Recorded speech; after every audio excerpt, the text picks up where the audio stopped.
Yeah, Chuck, let me get off the phone. You're on the wrong phone. I Chuck quit calling me on this phone. No, you ain't tell me that. All right, I'll take it. What you want to do? You gotta put him in the room? Take him to the house and then call him when they get to mine. I already got me already, boss. Oh, okay. I don't know how to tell you, but I got this motherfucker stuffed like a motherfucking baked potato. Do what you gotta do. Get out the here so we can breathe. But be humble, man. Humble got me fucked over. Prior to the PA Boys' takedown, law enforcement had perceived the brothers as mid-level traffickers, small-time players in a much larger stage. In the mid-90s, these guys are at times delivering $200,000–$300,000 to individuals who are sending that money down to St. Louis and on to Colombian sources. That's who they are. But as the DEA started to build contacts and sources, an entirely new image was coming to light. What happens is in December of '03, early '04, Bob Bell, the other DEA agents, start contacting their sources to try and get as much information as they can on the Flenory brothers. Now they start hearing stories about how Terry's got a mansion out in California, Meech has got places down in Atlanta, they're driving all these high-end vehicles. That's what you're hearing from sources. For years, Terry and Demetrius Flenory attempted to live like ghosts. Going back probably 10 years worth of income tax return records, there were no records of them ever having filed. Along with that, they each had about at least 5 or 6 aliases and had that many different fictitious driver's licenses in several different states. From the mid-90s to early 2000, Meech and Terry went from a $1 million a year business to a $1 million a week business. The only way to achieve that kind of growth in the drug trade is to increase the supply of your product, and that usually means cutting out middlemen and getting closer to the source. When you look at the industry with the drugs and how the movement of drugs come here in the States, the American blacks don't really control that trade. Demetrius Flenory went out to California. He just went out there looking for sources. He hooked up with one of the co-defendants, Wayne Joyner, California guy who knew some Mexicans. Meech and Terry may never have risen above middle-class dealers had they not met Wayne Joyner. He became one of the Flenory brothers' key people.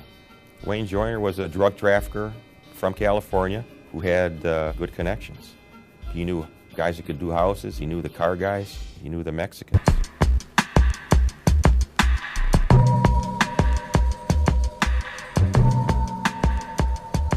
The Colombians are the world's major producers of cocaine and were back in the 80s and 90s. But when the DEA started to really hammer the cartels' transportation through the United States in the Caribbean and Florida, then the Mexican trafficking routes became more important, and they started paying the Mexican traffickers to take the cocaine into the United States through Mexico. Eventually, the Mexican cartels took over all of the transporting of the cocaine and getting it into the United States, about 90% of all the cocaine.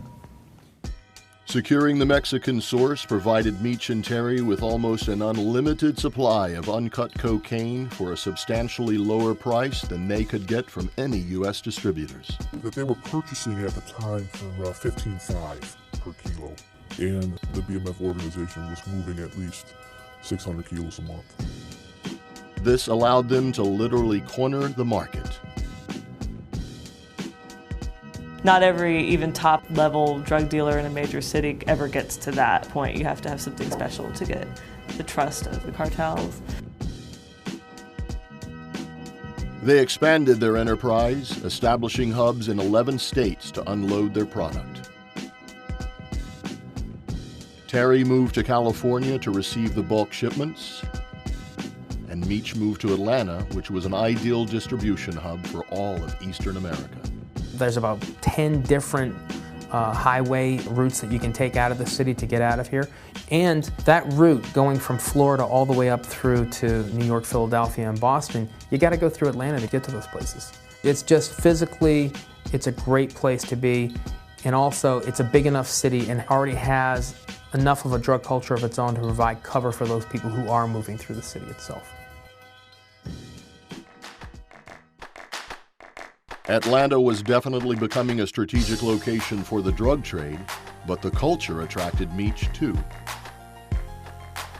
By the late 90s, Atlanta had become a hotbed for activity for the hip-hop industry.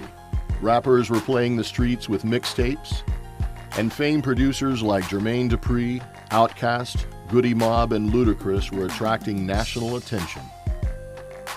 Hip-hop as a business has two very distinct worlds: the streets and the boardroom. As it became mainstream, hip-hop started generating more money than anyone expected.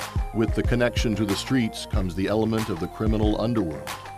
There is no secret that hip-hop record labels were being started with drug money. Jay-Z, for example, has always been honest about his previous life and how he left paper bags filled with cash for radio DJs. Meech, too, was captivated with the allure of the music industry, and as he gained more money and power through his ever-expanding drug empire, he set his sights on conquering a new frontier. When the Detroit DEA decided to investigate the Black Mafia family, they knew the organization was going to be tough to penetrate. It was such a tight-knit group.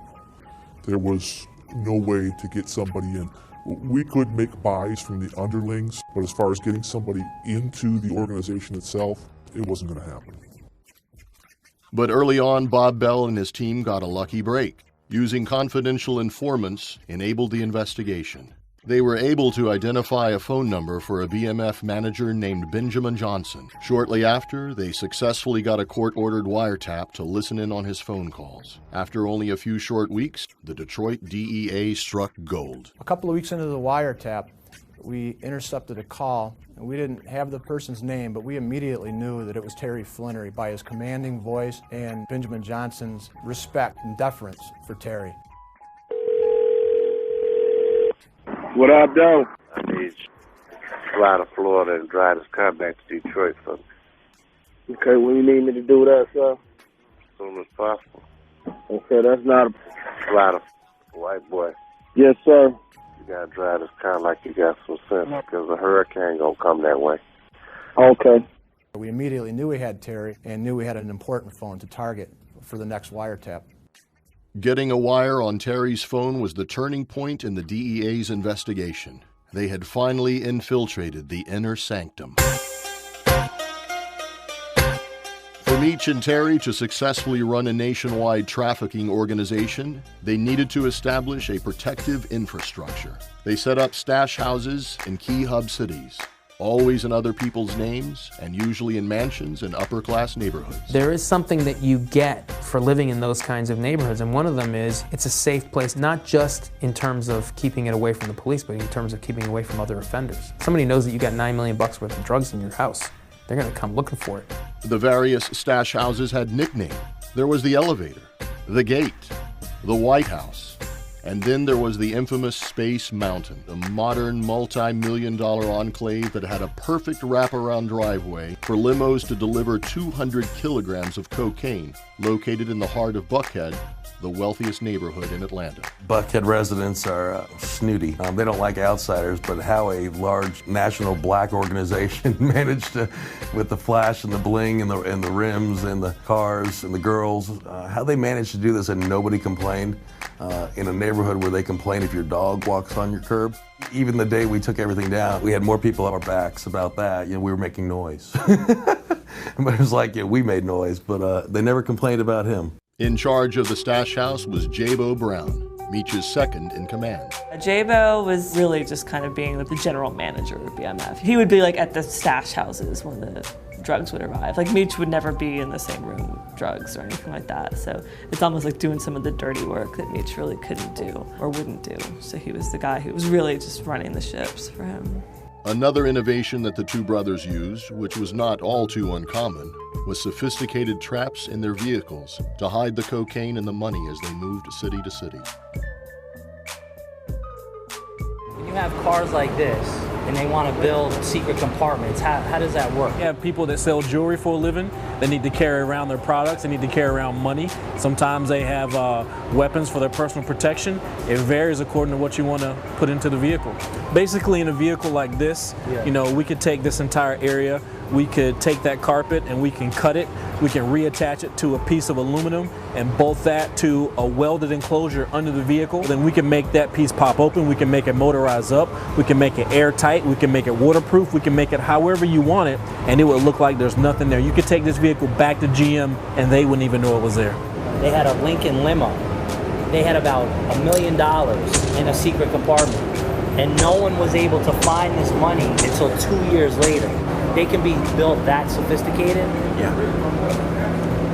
Yeah. Every vehicle was a moving trap. They were amazing. I mean, I had to admire their ingenuity.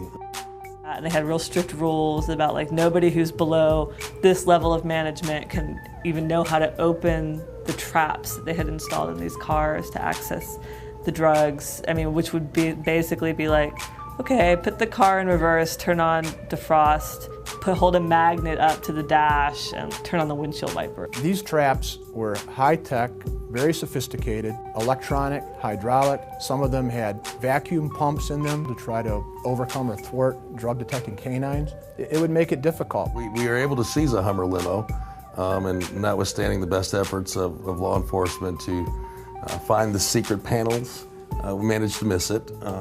I think a year or so later, the man who bought the limo managed to find the $1 million in it.